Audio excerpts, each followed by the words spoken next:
Guidance देखते हैं कि आपके हायर सेल्फ की तरफ से आपके लिए क्या मैसेजेस और गाइडेंस हैं. So clear your energy, help is on the way, courage. ये टाइमलेस रीडिंग है, कलेक्टिव रीडिंग है. अगर आपसे रेजोनेट होती है तभी आप गाइडेंस को फॉलो करें, अदरवाइज आप स्किप कर सकते हैं. King of mirrors, hangman, night of Scrolls, growth, healing, hidden depths, wisdom.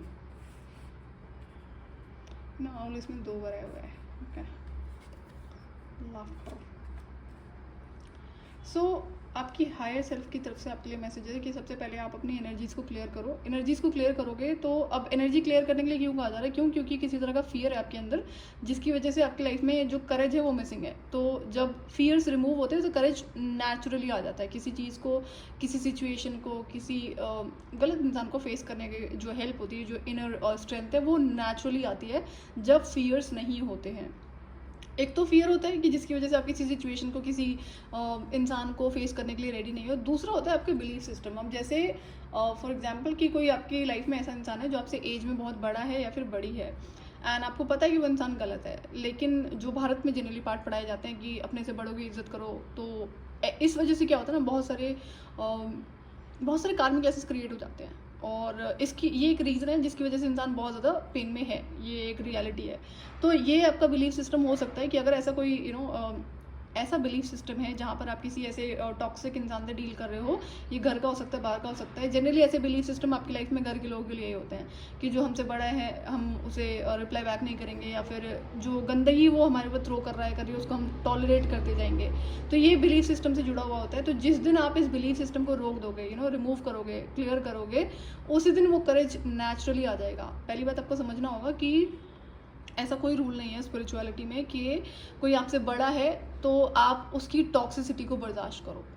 इज्जत की बात होती है, ठीक है, कोई हमसे बड़ा है तो हमने आप करके बात कर लिया, पोलाइटली बात कर लिया, बट दैट डजंट मीन कि जो पाठ हमें पढ़ाए जाते हैं भारत में, स्पेशली हिंदुइज्म में, कि आप अगर कोई आपसे बड़ा है एज में, किसी भी टाइटल रिलेशनशिप को वो होल्ड करता है, चाहे आपके पेरेंट्स हैं, आपके सिबलिंग हैं, आपके हस्बैंड वाइफ हैं, या कोई और है, तो आप उसकी टॉक्सिसिटी को बर्दाश्त करो. तो आपको ये समझना होगा कि अगर ये ऐसी सिचुएशन है तो कितना भी आप एनर्जी वर्क कर लोगे, वो बिलीफ सिस्टम अगर वहाँ पर है तो वो करेज नहीं आ पाएगा.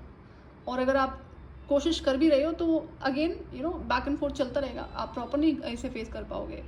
तो ये हेल्प आपको तभी मिलेगी जब आप अपना ये बिलीफ सिस्टम क्लियर करेंगे. अगर ये है तो आपको अच्छे से पता होगा. जनरली लोगों की लाइफ में ऐसा होता है, चाहे लड़के हैं चाहे लड़कियां हैं, किसी भी एज में हैं, अगर उनकी लाइफ में कोई बड़ा है एज में, तो और अगर वो टॉक्सिक है तो वो उसे टॉलरेट करते हैं, क्योंकि जैसे पेरेंट्स को यहाँ पे भगवान कहा जाता है, which is not a reality, it's a complete fake statement.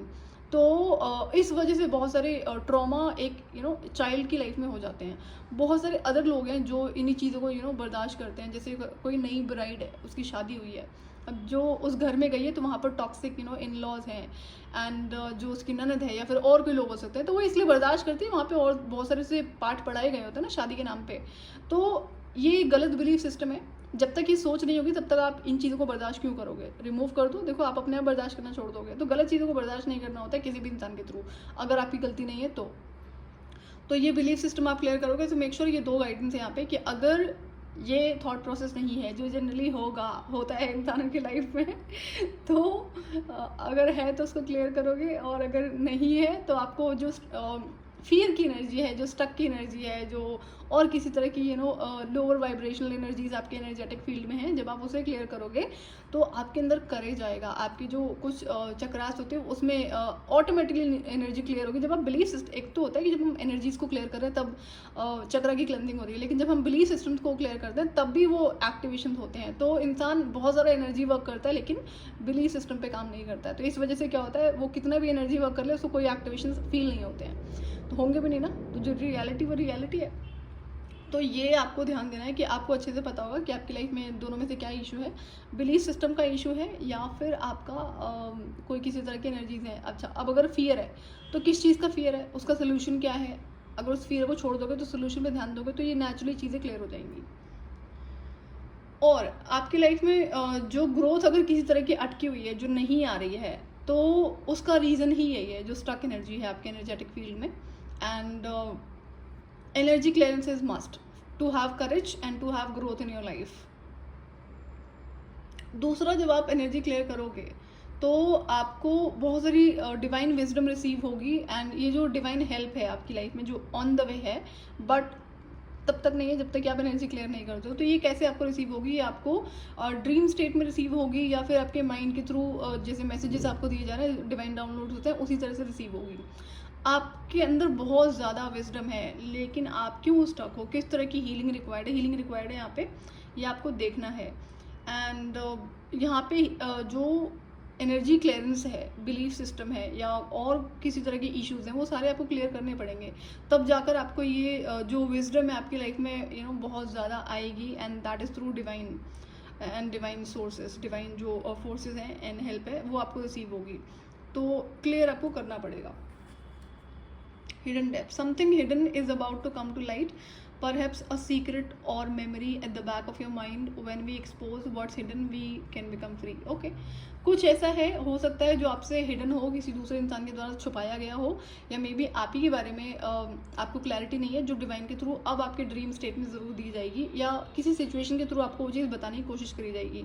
तो कई बार होता है ना कि हम दूसरों की गलती के लिए खुद को रिस्पॉन्सिबल मान रहे होते हैं, और हमें बैकग्राउंड की स्टोरी पता नहीं होती है, हमने अपने आप को उसके लिए ब्लेम कर लिया है। तो कुछ ऐसा भी यहाँ पे हो सकता है जिस चीज़ से आप फ्री हो जाएंगे।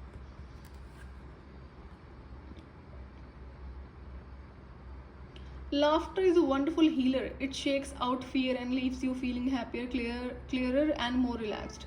Remember that angels fly because they take themselves lightly, so make light of difficulties and see the funny side of situations.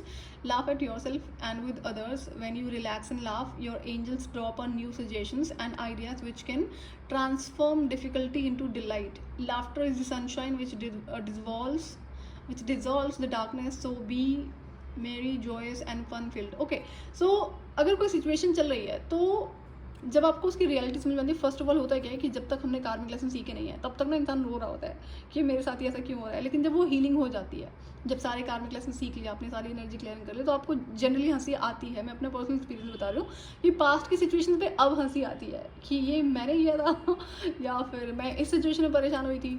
तो ये इस जो भी सिचुएशन है उसे इस तरह से देखना शुरू करोगे तो आपको बहुत हेल्प होगी। एंड जो सैड एनर्जी है, जो लोअर वाइब्रेशनल एनर्जी है, वो नेगेटिव एनर्जीज को अट्रैक्ट करती है। लेकिन अगर हम अंदर से खुश रहेंगे, हम हंसेंगे, तो वो जो फेरीज हैं और जो हायर डिवाइन बीइंग्स होते हैं वो आपसे कनेक्ट करते हैं। तो एनर्जी का फ़र्क होता है। सिचुएशन टफ होगी, आई अंडरस्टैंड, बट खुद को जो एनर्जी शिफ्ट है वो आपको खुद लाना पड़ता है, नेचुरली नहीं आता है।